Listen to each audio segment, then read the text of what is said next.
wants to think, or at least I wanna think, but anyways, but what drives me is you have rules and regulations, right? And there's reasons for them. Is, you know, you got the CFR 30, you got OSHA rules, you got our policies and procedures, and but they're only as good as what they are, right?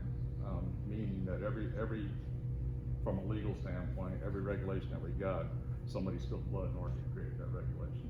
So that's the reason why you have policies and procedures in place from a federal to a Cal OSHA, or even us in Rio Tinto.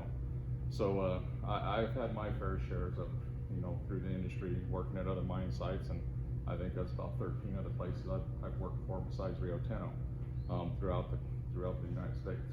And I've seen some things happen. So out here, where one wants to make a commitment, and personally for me is going back to procedures and paperwork of what we have out here. We have one procedure, it's called a hot water procedure, right? Meaning you have to have certain PPE on in order to have a hose in your hand, right? A few years back, we had a millwright. He probably 35 plus years of service out here, was involved in a pretty serious incident recorded around hot water.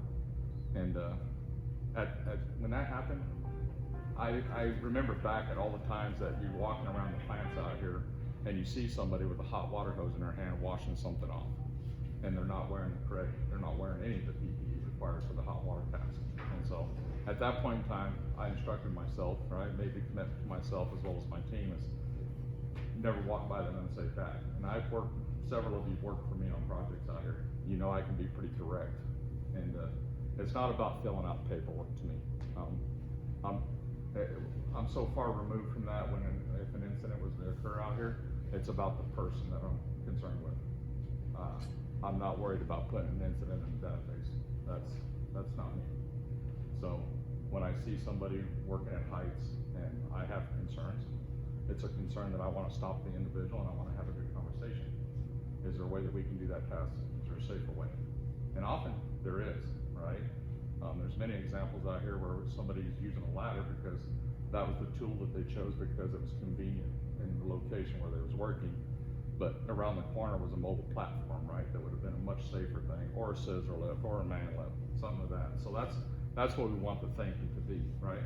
Progress into that safer way. Is there a safer way? And that's what's important for me. I have a family just like everybody in this room, that relies on me coming home every day the way that I left. And that's everybody out here, right? That's no secret. Everybody's in that same position.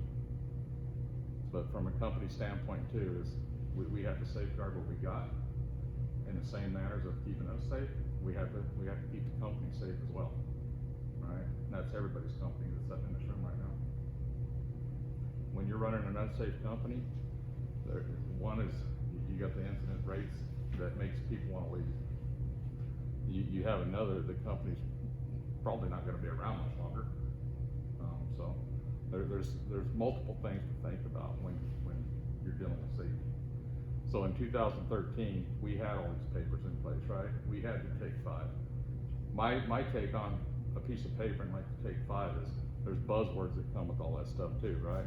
And so I can go out there right now with all of you, and we can go to somewhere somebody's working and see their take 5, and I guarantee you, without a shadow of a doubt, we will all read slip, trips, and falls.